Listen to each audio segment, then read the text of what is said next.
Greetings, fellow seekers of the unknown. It's Brian, and I'm here today to share something truly extraordinary with all of you. As you know, my journey to uncover the truth of all things strange has taken me on a wild ride filled with incredible experiences and encounters with the unseen. And today, I want to share that journey with all of you by introducing you to Hangar One Publishing. Hangar One Publishing is the premier destination for books on all things strange and mysterious. From Bigfoot to cryptids, UFOs, and the paranormal, they cover it all. And let me tell you, the books in their catalog are simply amazing. One book that I'm particularly excited about is the Freeman Bigfoot Files by Michael Paul Freeman. This is no ordinary book, my friends. This is an immersive experience unlike any other. With Hangar One's proprietary immersive book technology, you can see and hear audio and video in the printed books. You'll get exclusive access to the highest resolution full-color premium print pages, over 100 full-color photos, and dozens of exclusive audio and video clips that have never been revealed until now. It's a one-of-a-kind experience that will take you deep into the world of Bigfoot. Another book that I simply can't recommend enough is The Bigfoot Influencers by Tim Halloran. This book features candid, compelling conversations with the biggest names in the Bigfoot community, and it will give you a behind-the-scenes look at what they really think about this mysterious creature. You'll hear from researchers, scientists, and investigators and get a glimpse into the inner workings of the Bigfoot world. And finally, for all of my fellow British Bigfoot enthusiasts, I want to mention Beast of Britain by Andy McGrath. This book is a must-read for anyone interested in the cryptids of the British Isles. McGrath has spent over 25 years researching and obsessing about these unknown creatures, and in this book, he shares his findings and current research. It's a journey into the darkness, where nobody ventures into the woods anymore, and where the many yet-to-be-discovered beasts of Britain lie. So, if you're ready to take your journey into the unknown to the next level, then you need to check out Hangar One Publishing. These books are more than just books.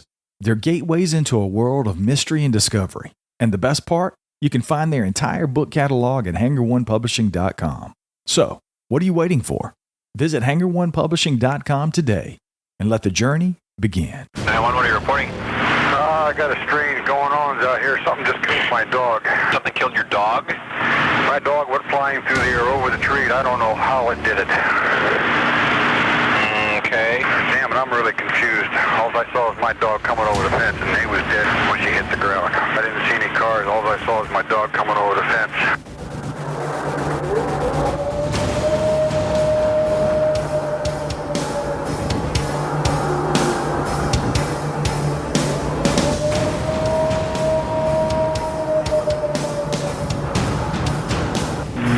What are you reporting? We got someone or something crawling around out here.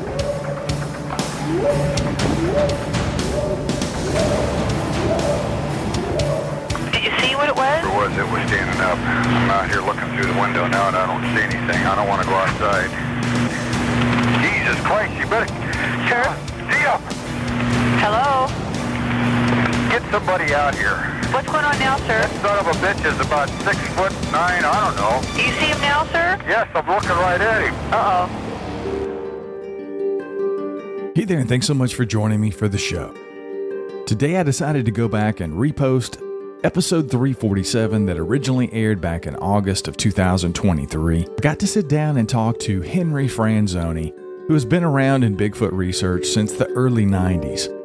And unfortunately, Henry passed away just a few short weeks ago. Henry had a lifetime of strange occurrences when it comes to the Bigfoot phenomenon, and we get into quite a few of those during this interview.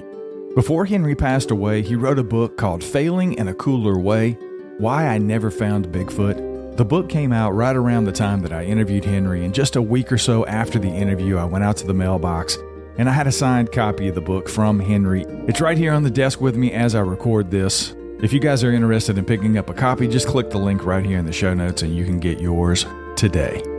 Henry, rest in peace, my friend. And for the rest of you, all that's left for you to do is sit back, relax, and enjoy the show. Welcome to the show, Henry. Greetings. Nice to be here.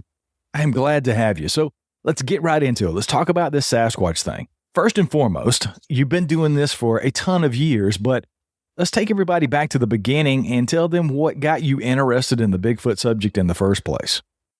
I went camping with my wife in the mountains in Oregon. And I went to a place that the Indians said evil god of the woods lived there. At least that was the story that went with the name. And we went up there and we ran into something that blew our minds. And we didn't see a thing, but we smelled something, and it really smelled like Bigfoot, or what you would think. It smelled like a big, wet dog. So this happened one night in 1993, and somehow that was it. I went wandering around, wondering what I ran into, and met Peter Byrne, met Ray Crow, and then fell into the Bigfoot world from then on. I had a lot of strange encounters over the years. And my very first one turns out to be literally 5 minutes after I looked for Bigfoot. But I wasn't really looking for Bigfoot. I was trying to see what the Indians were referring to as the evil god of the woods. So that's how I kind of came in through an Indian connection. Boy, it's a slippery slope. And after that, I spent 30 years of my life wondering about it. So, well, I definitely want to get into the Native American connection to this, but would you mind taking us back to that first time and that first experience? I know you said you didn't see anything, but will you tell me and the audience what happened during that incident? Well, the very, very first one, I know I was hesitant because I've told it so many times. Even at the time, I did interviews in newspapers. But basically, I missed a turn to this place called Skookum Lake that's at about 5,000 feet on a mountain named Thunder Mountain in the Cascades in Oregon. And I went about a quarter mile past it, and I went, shit. And I turned around, came back, and as I came back where I had just been, now there was this really pungent smell that smelled like a wet dog and was really pungent. And I stopped the van. It was just jet black, inky darkness, and all the crickets stopped right at the same time. And then my wife, who was sitting in the passenger seat, said to me, I'm really tired. I'm going to take a nap. And instantly she fell asleep. It was weird how she just fell asleep in like 10 seconds. And so I was sitting there, and then I had long hair at the time, and it stood out all the way around my head like a huge, like Albert Einstein thing with the hair sticking straight out everywhere, like a static electricity charge was taking over my hair. And I could feel all the hair on my skin standing up and everything. It was static electricity. And that went away. And then the smell went away. And my van's starter motor was blown. So I could never start it again. It was stuck there. And we had to camp out in the van overnight because we couldn't move. So something physical had happened that I couldn't ignore, which was the starter motor burned up.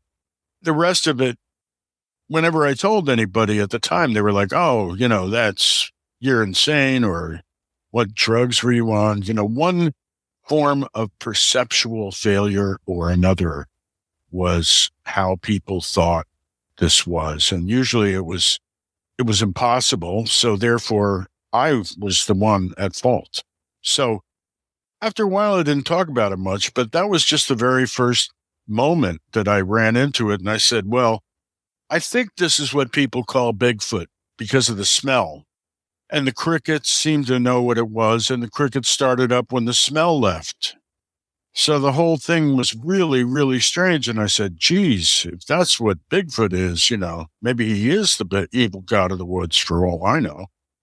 I realized I was dealing with something way beyond my understanding immediately. So I became part of the board of advisors of Peter Byrne's Bigfoot Research Project. We went out and investigated 485 sighting reports in Oregon and Washington. Peter wanted to look for something he called geotime patterns. And that meant we built a database, and then we looked for patterns. We looked to see if there was any pattern in the data of the 485 sighting reports. Let's just say there really weren't any patterns that were too visible at that point. Later, when I had a lot more data, I was able to figure out some patterns. But yeah, that's what got me started back then, is I fell into it in 1993. There were already a handful of people really into it. John Green and Peter Byrne and Grover Krantz and Renee DeHinden. And I saw the big problem of that moment was to somehow get those four to collaborate and share their data, because each of them had valuable information that they would not share with anybody else. I came to understand what I had done by building a database for Peter Byrne, in large part was because John Green then would not share his database, and Peter Byrne really wanted a database like John Green had. And when I read Apes Among Us, that's the first thing I thought of. Is I read Apes Among Us, John Green's book, and I said, wow, I'm going to make a database and start analyzing sighting reports. That was like a no-brainer. Like, of course I was going to do that.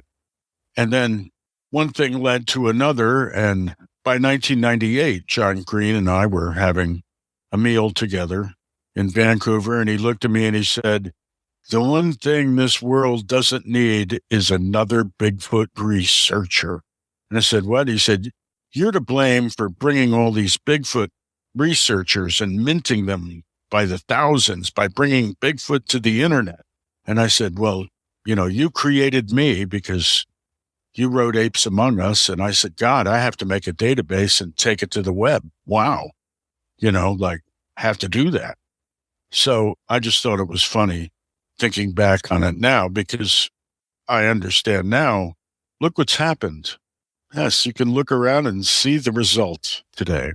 There's definitely some issues with Bigfoot, the community, the online community in particular. I've talked about it ad nauseum on the show before. It can be a very toxic environment. I think it does some good. I think there's some good parts of it. I think there's some bad parts of it, like everything else.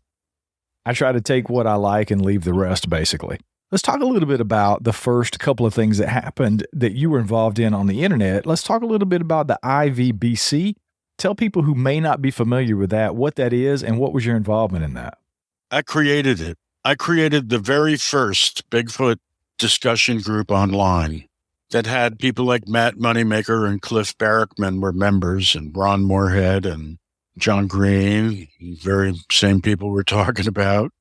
And yes, we used to argue much like you all do today in the very, very first one.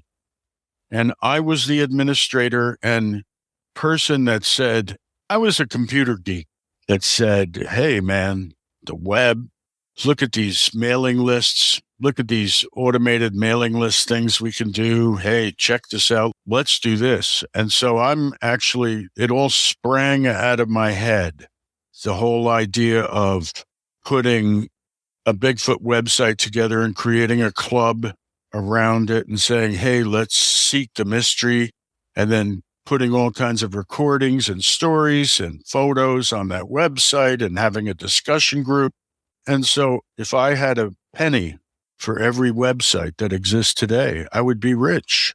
Unfortunately, I do not. And that was the best idea I ever came up with, but I didn't know that just showing people how to do it and going, look, you can proclaim yourself a Bigfoot expert on the web, create an organization, and, figure out a position on the Patterson film, of course, so that people know where you stand, and away you go. There you are. So I kind of created the template for everyone to follow, and I have mixed feelings about that. Okay. I can understand that. So go into those feelings. Let's talk about some of those feelings. What's the good, the bad, and the ugly?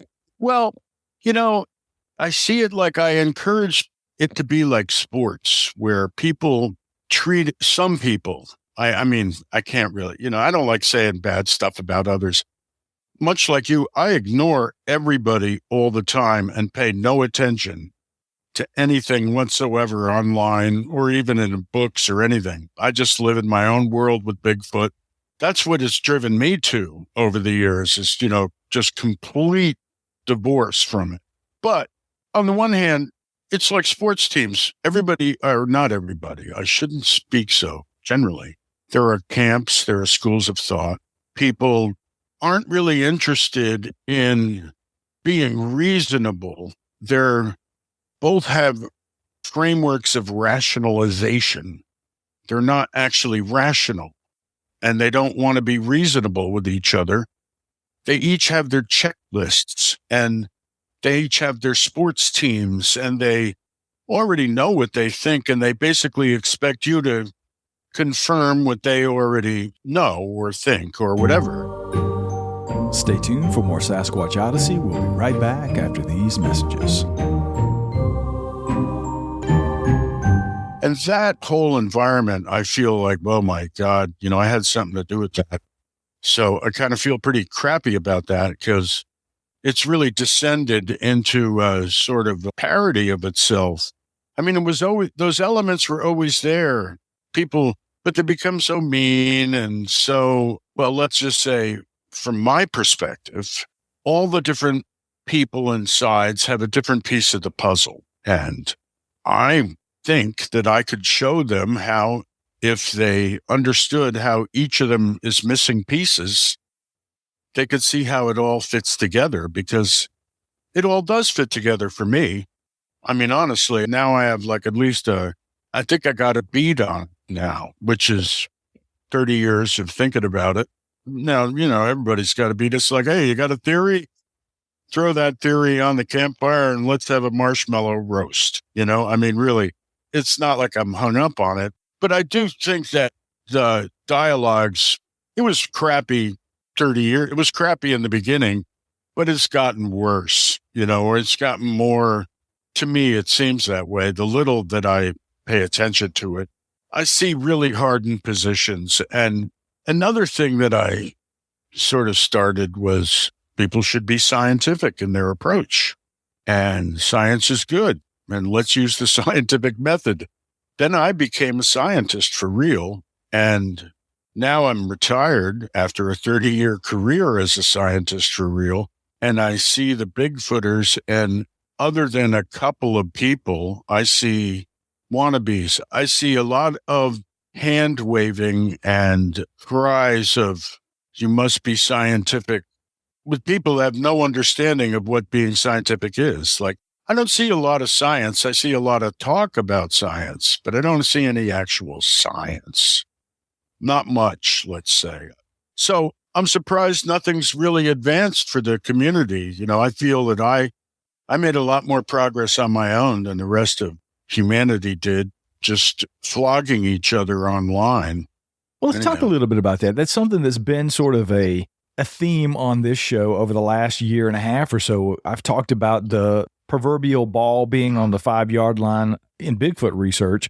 And I think the Patterson-Gimlin film probably put us there. And along the way, there may have been a little bit of inches of movement here and there. But in general, we're still stuck on the 5-yard line. And as far as I'm concerned with the research, I know you've got some theories. You're definitely not in the flesh and blood camp. I certainly want to get into and talk a little bit about that. But that's something that has sort of happened for me over the last year or so, is I've started opening up my mind and thinking in other ways and looking at this from different angles, because we've been doing the same thing for 50 plus years. If we're still on the 5-yard line, we're not doing something right. Going out and beating on trees and screaming in the woods has only taken us so far in this research that we're doing to find these answers, right? So let's start there. I think I'm pretty confident I know where the majority of your basis for this lies, but let's talk about the Native American connection. No, I doubt it.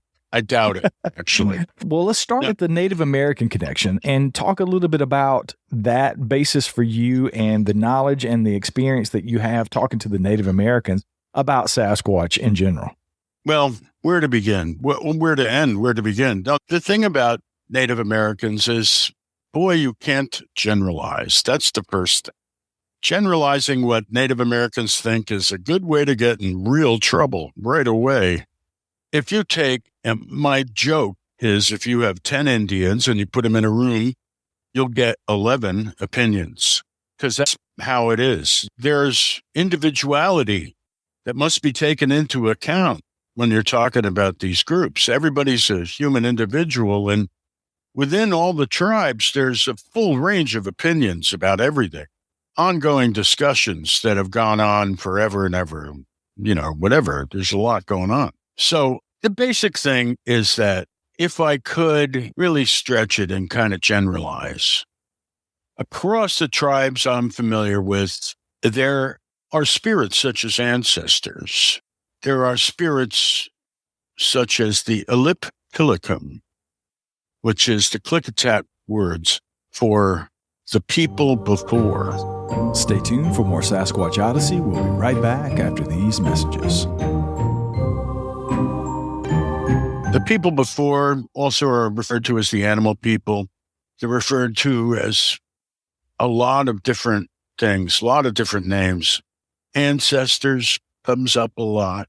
The thing is that the tribes, this geometry of space-time where we all live together, this place we live, is run by a tribe of Indians that are spirit Indians, you could call them, but really they're just a very advanced form of the people before. The people before exist around us and are the guardians of this geometry of space-time. So when you get past the flesh and blood level and you get to the level of consciousness that underlies flesh and blood, you see, there's physics involved here. There's a lot of existing pure physics that actually explains what's going on. So the thing is that you're going to see that the tribes feel that, well, for example, one time I saw, there's an experience I had where a bunch of tribal members referred to Bigfoot as him and the big man and him. And we often would just use the term him when I was in India country. We wouldn't identify past that. And we knew who we were talking about. But that person is thought of as like our elder brother Indian person. They look like big hairy gorillas, right? But no, to the tribes, that is a elder brother person, a spirit person, helper, that most tribes would tell you protect the tribes and are the elder brothers of the tribes, helping guide them and protect them. And so, I'm speaking now generally when I say most tribes, because really it's specific people within those tribes that may think that way. And there may not be more than a handful in each tribe that think that way. You don't really see that this knowledge is really shared widely or anything like that, but it's an entire different view of the world where everything is alive in the first place. Because remember, in tribal thought, rocks are alive, everything has a spirit, plants are alive, and Bigfoot is just another spirit, but it's a special spirit, and it's one that's in charge of this geometry of space-time, like a giant tribal council sitting up there in the sky running the show. So that's kind of where Indians think Bigfoot's at. That's not really where white man thinks it's at. Generally speaking, the massive white men don't think that way. So, it gets pretty weird. It certainly does. Concentrate on what you think. You've had 30 years to take a look at this, and you said you have a pretty good grasp of it. Where are you on Bigfoot as far as the balance between flesh and blood? I got a theory.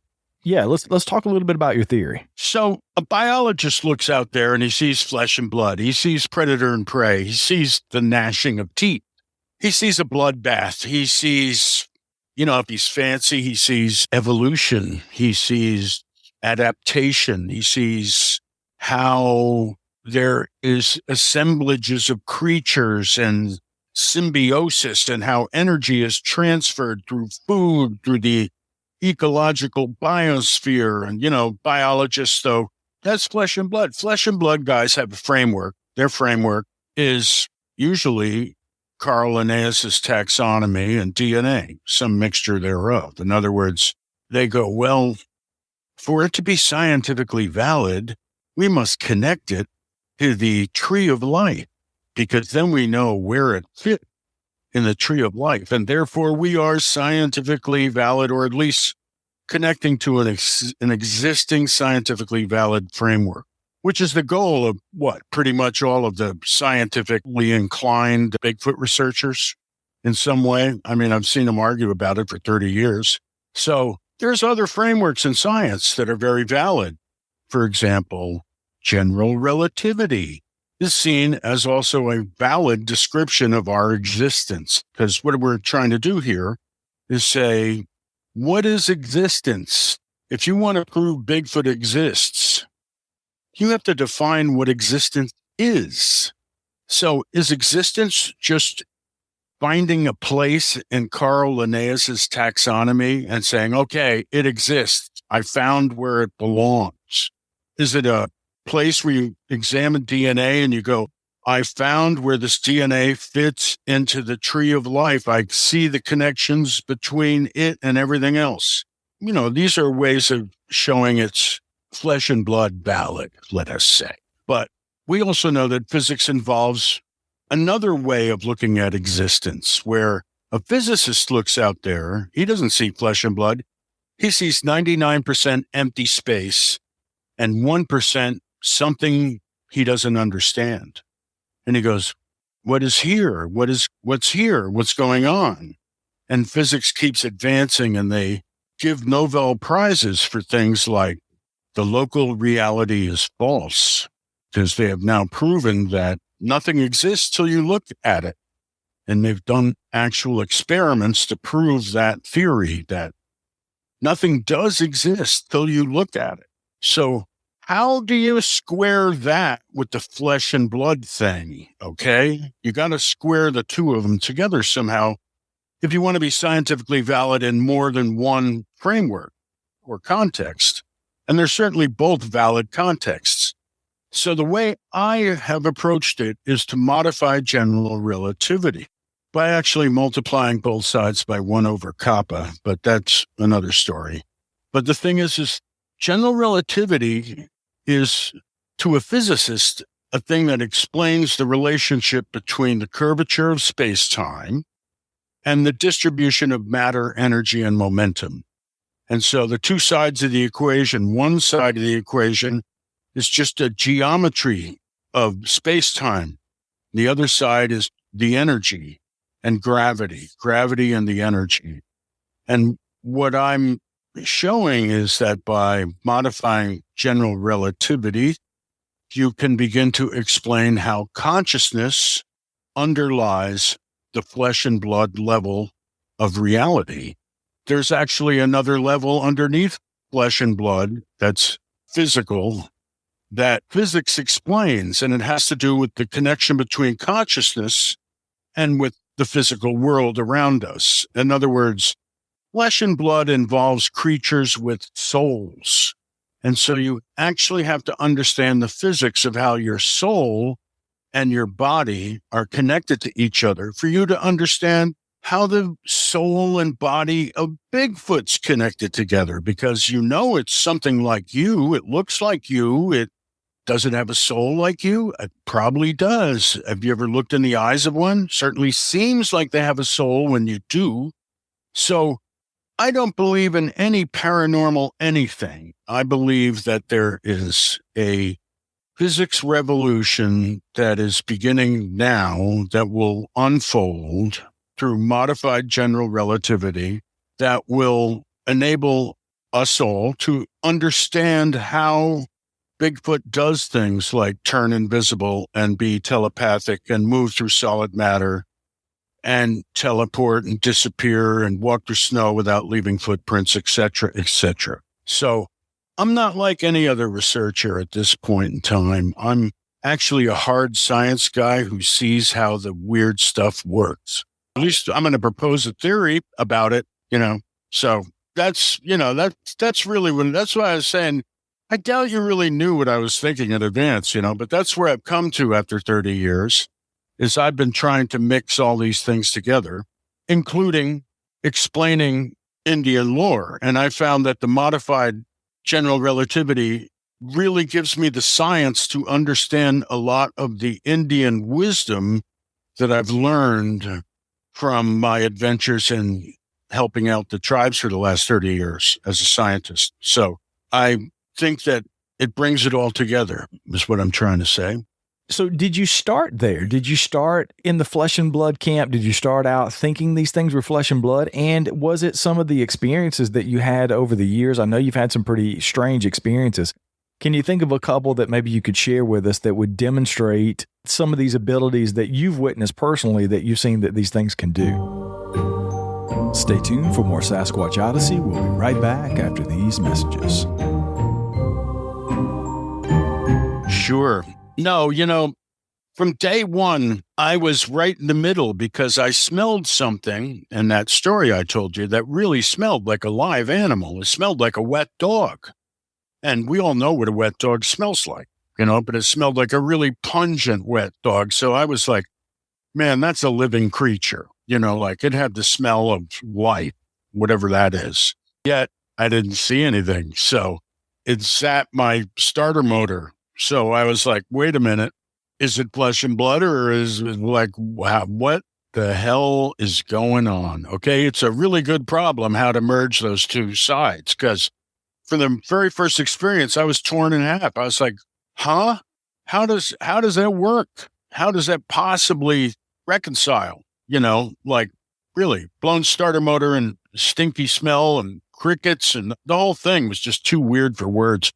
So I was borderline, let us say, because like everybody else, I actually became a biologist for real, a government biologist, a supervising government biologist, in fact. So believe me, I could color between the lines, and I could stay as flesh and blood as anybody ever. But in my heart, I was always like, no, it's weirder than that. Far weirder than that. I know I don't understand. I always withheld judgment because I said, I just have had enough experiences to know I have no idea what's going on. It was over my head. It was far too bizarre. And it got really, really weird. But yeah, the early days were really a mess. One that I could tell you about that really was a turning point for me was around 1995. We ran a phone number that was 1-800-BIGFOOT in Oregon and Washington. And the idea was, hey, it's like a 911 call. When you had a Bigfoot sighting, call us, call 1-800-BIGFOOT. So we leased this number for 5 years, and we mostly got crank calls. I mean, it drove you crazy, literally 99 out of 100 calls. So, it was really no good. But the goal was we needed a report that happened within 24 hours. Because we had been collecting reports for 5 years, and we never got anything that happened within 24 hours. Everything happened 2 years ago, 10 years ago, last month, 6 months ago. People did not come forward till later. And so one day we got this 24-hour report, and it was from the Dalles right next door to Hood River where our office was. And I called up Peter and Todd and all these guys, and I said, hey, we got a fresh report. And it was 7 big feet walked down this valley and over the ridge at the end of a box canyon out of the valley. And 3 people had called to report this. And so it was like, wow, something must have happened, because I was sitting there by the phone and it rang over and over. And I was like, hey, wow, big time action here. So we raced over there. It was a Sunday. And we got there. There were 3 groups of people in this valley, one on the left, one on the right, one in the middle. And they were all separately doing things like tobogganing and sledding and shit. So we interviewed everybody. Everybody said 7 big feet walked down the valley and over the hill, and we all saw them. And these groups did not know each other, or at least they claimed not to know each other, okay? So then actually, Todd and Peter, the big trackers, got down on their hands and knees, and they went looking for tracks through that entire valley. And they found rabbit tracks, and they found mouse tracks, and they found every other kind of track you can imagine in that snow, but they did not find a Bigfoot track. And so after spending literally 6 hours on their knees, they just said, no, everybody's yanking our chain. This is baloney. And we all went back to the office, and they went home and I went home. That was that.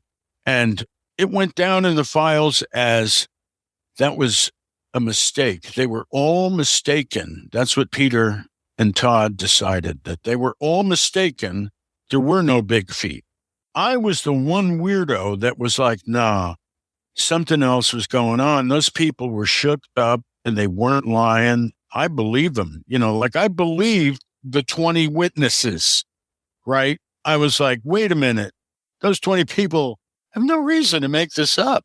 Like, why didn't it leave tracks? That was my problem. Everybody else was like, oh, the witnesses, their credibility of the witnesses was in question. But I was like, no, why didn't they leave tracks? That's the question.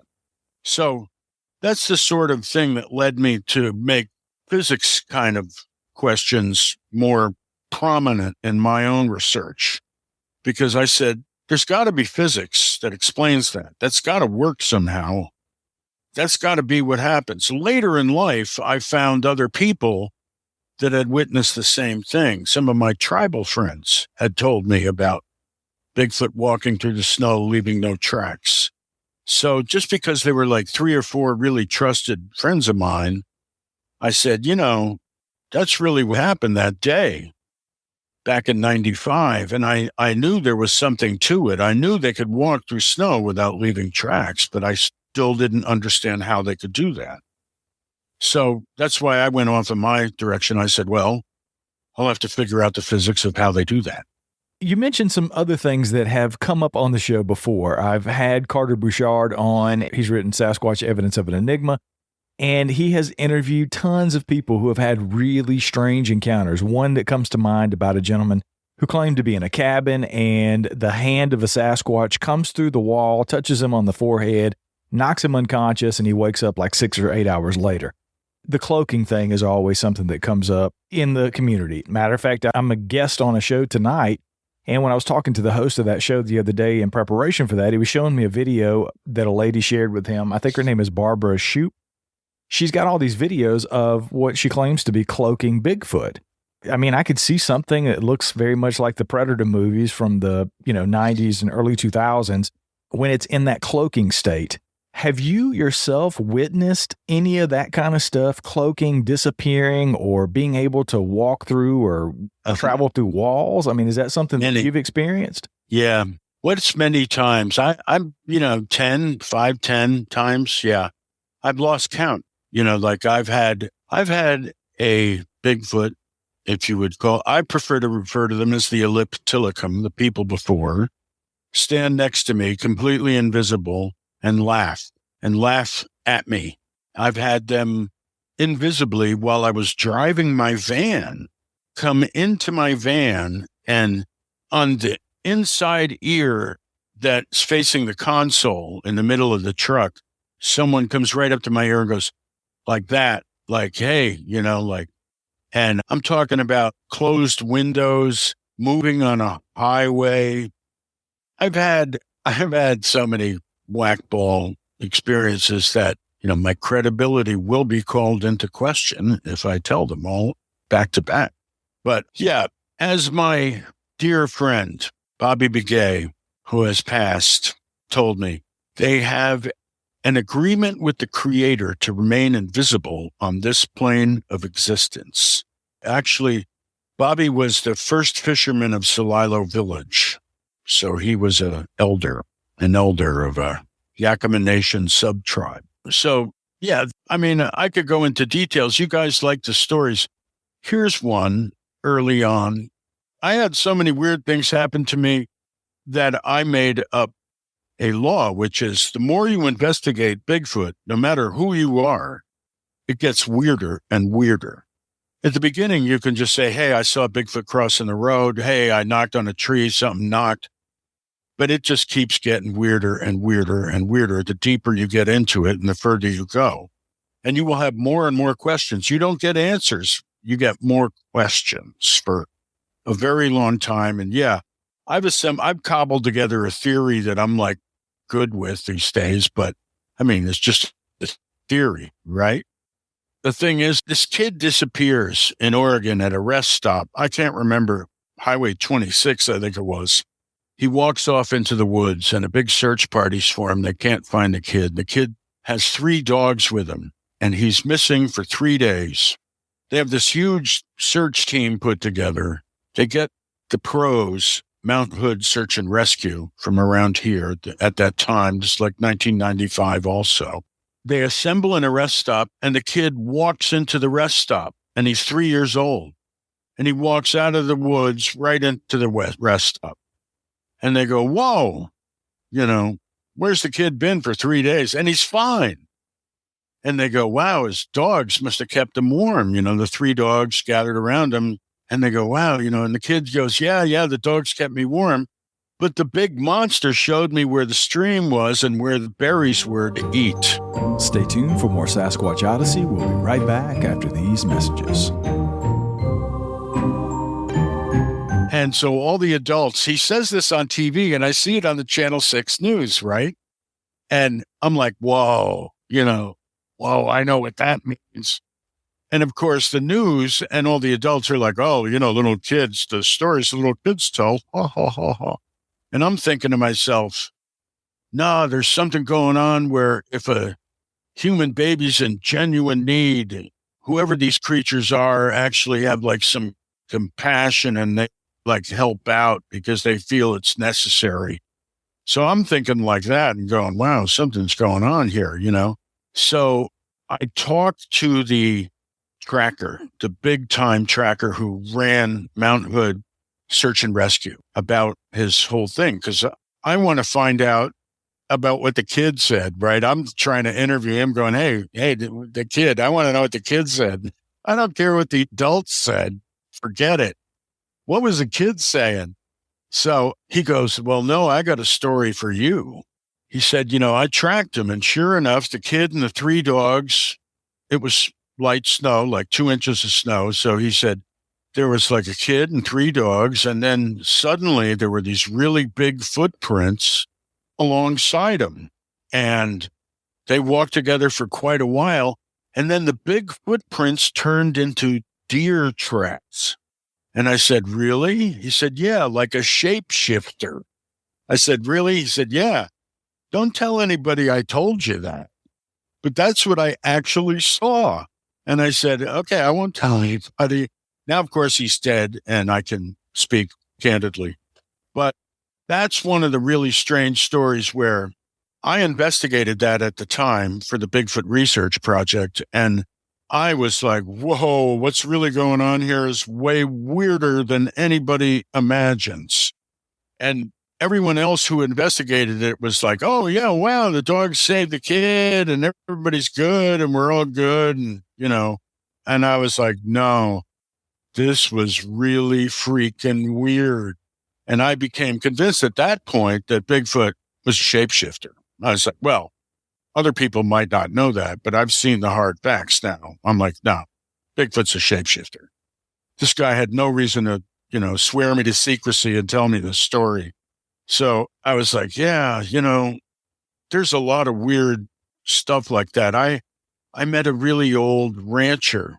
Well, I used to I helped set up the Western Bigfoot Society with Ray Crow, and I financed a computer for him to do the track record, his newsletter that was a Bigfoot newsletter that was published for, 5 or 6 years back in the 90s.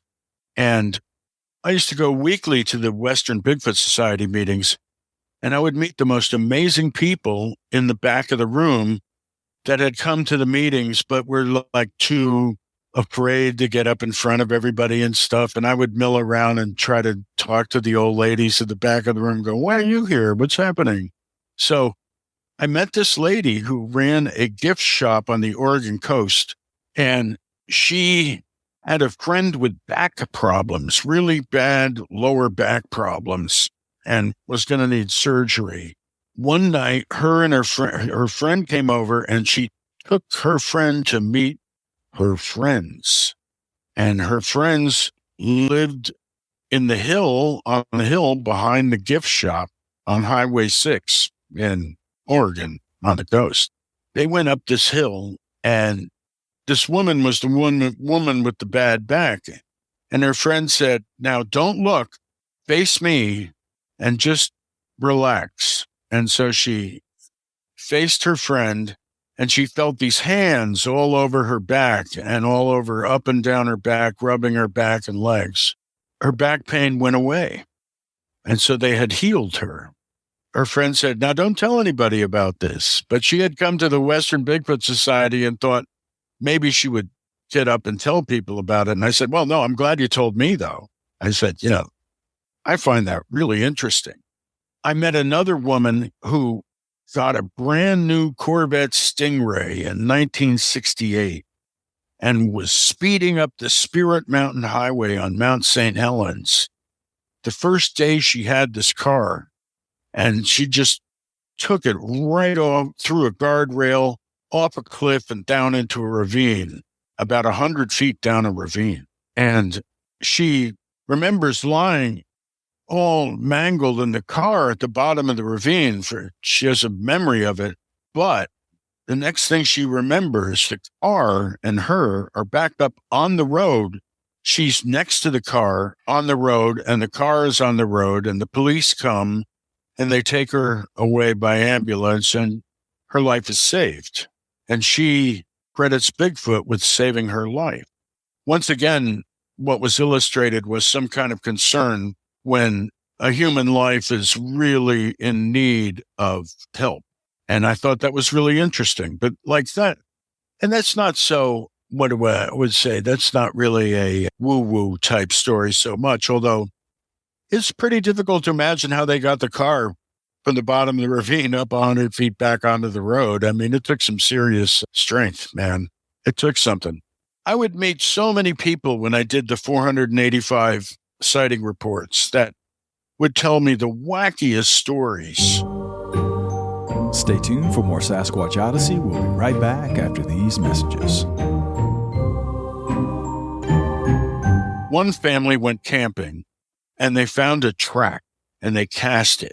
And they were all like, oh, man, wow, this is great. I found a Bigfoot track. And they weren't even that into Bigfoot.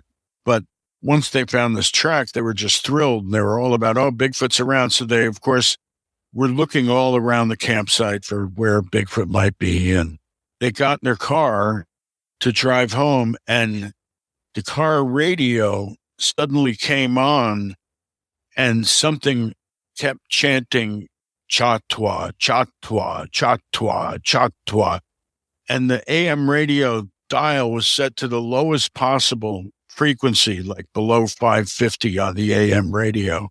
And they couldn't stop this chanting from coming through the AM radio. And they were convinced that this had something to do with Bigfoot because they had been getting these vibes to get out of the area, and they'd been filled with fear, and they thought, the old inexplicable fear thing you hear about so often. They were all like, oh, we got to get out of here. And then this thing was chanting, the radio was chanting. And I always thought, well, that's a pretty strange one. But yeah, I'm like I said, I've just got so many, either my own experiences or trusted weird experiences that I investigated myself, where I said, something very strange occurred here. There's really a endless list of them. Like I said, the more you get into it, the more you see the anomalous things. You see what doesn't fit the straight pattern. You go, oh yeah, it tracks.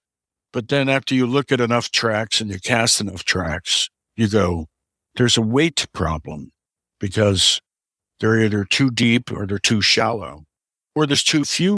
Yeah, there's never too many. You never know where they stop and where they sunk. A lot of times they'll be in the middle of a soft sandbar with no other tracks around. So you start to wonder about the tracks after you really study the details of the tracks. And speaking of science, nobody has ever sat down and said, well, if I have a 2-inch deep track in this substrate, what is the compressibility of this substrate? And therefore, how much does this creature weigh if it can push this soil down 2 inches and compress it with a foot with that much surface area? Because it's a lot of weight, but no one's ever even tried to calculate it, which is an area that I think would lead to interesting discoveries scientifically, because all the tracks I've seen don't add up like a normal animal. They disappear. They don't go anywhere. Where do they end? Where do they start? I mean, that's how it is for me. And I've found a few real tracks out there. At least I think they were. Once again, this is kind of the thing about the science in Bigfoot. It's science-y or sciencism because nobody's narrowed the problem space by doing actual experimental work and said, okay, we can narrow the problem space here, scientifically speaking, and at least do that. Now, this brings up the second problem, which is there's a location problem. When all is said and done, everyone knows where the hot spots are. When you compare it to other discoveries of other species like the coelacanth, the confirming example was found 37 miles away in the Comoros Islands. 14 years later, I think it was. So from the first Patterson film till now, and not that that's even solid, that's anecdotal evidence anyhow. There's been no type specimen and no confirming type specimen with Bigfoot. So, there's got to be a reason for that, right? That's the thing, is that people don't look at the next generation of Bigfoot researchers will study all the anomalies in the data in this generation's research, and they will understand a different level of things, is my prediction. Hopeful prediction. Yes. I think you're definitely right there. We've mentioned it a couple of times. I would be remiss if I didn't ask you. It is anecdotal, but it is that thing that everybody always goes to. You mentioned it early on in the interview. You got to pick a side one way or the other on the PG film. And I'm 50-50 most days. There's some days I look at it, and then there's some days I go back and I'm like, God, that could be a guy in a suit, right? And I know there's a new AI image out there that I've talked about with other people that are floating around where they filled in some of the gaps in the picture, whatever. I said all that to say, where are you on the PG film's validity? Do you think that's a real creature that we're seeing in that film?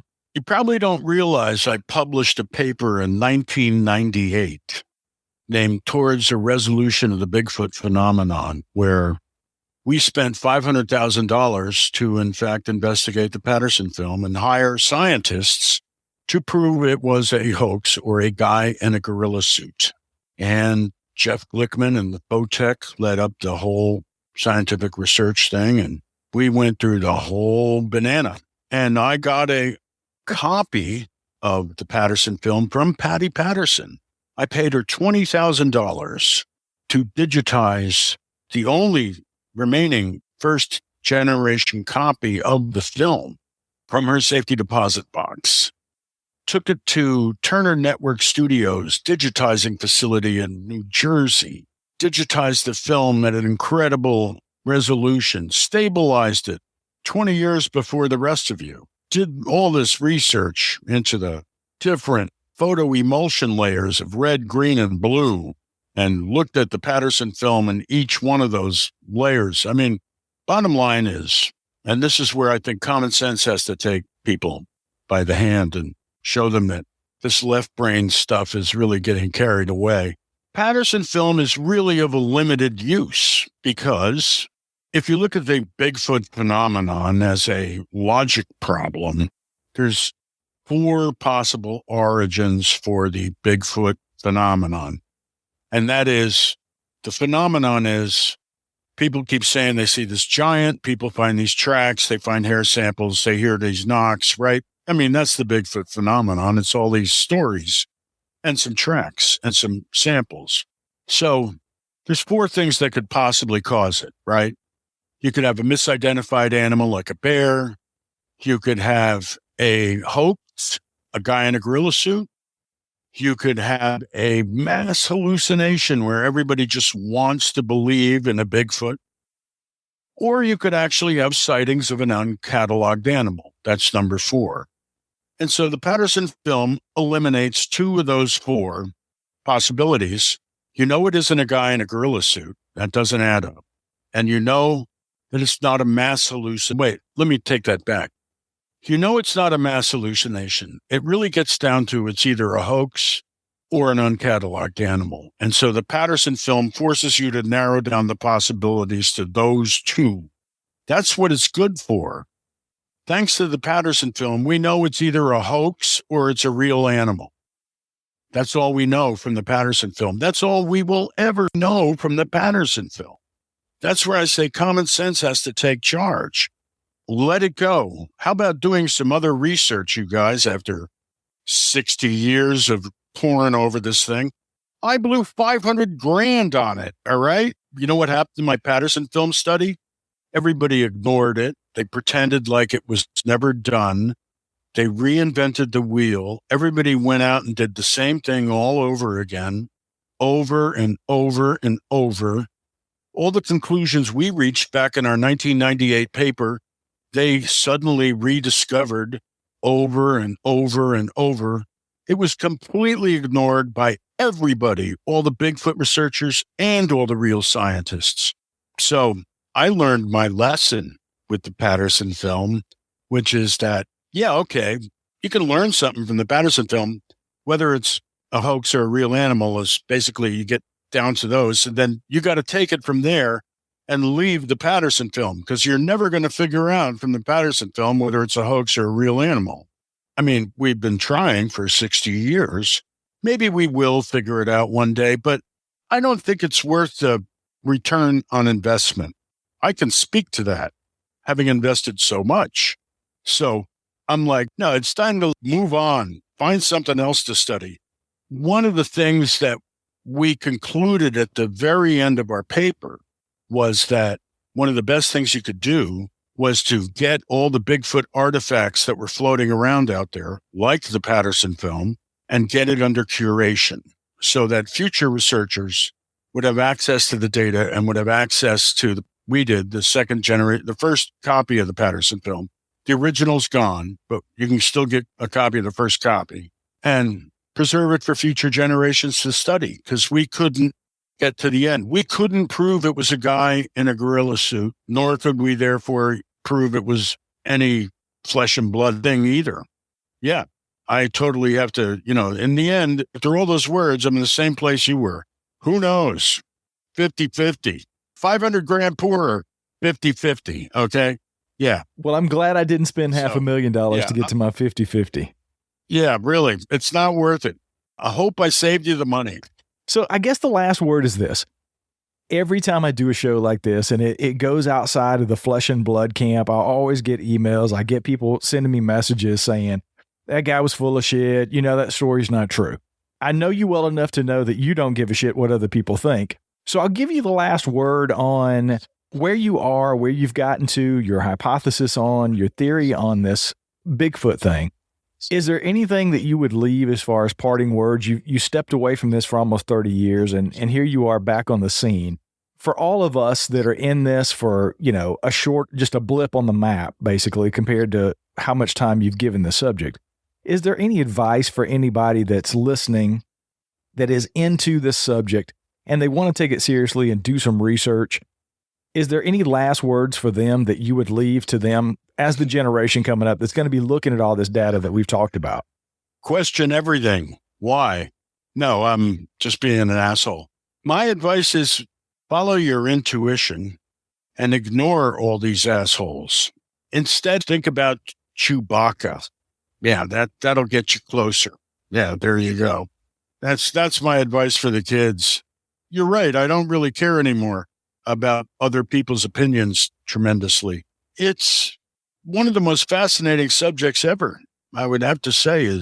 It's really interesting and it really connects everything together. It's really amazing. It's one of the most worthwhile subjects of study. That's what I would say.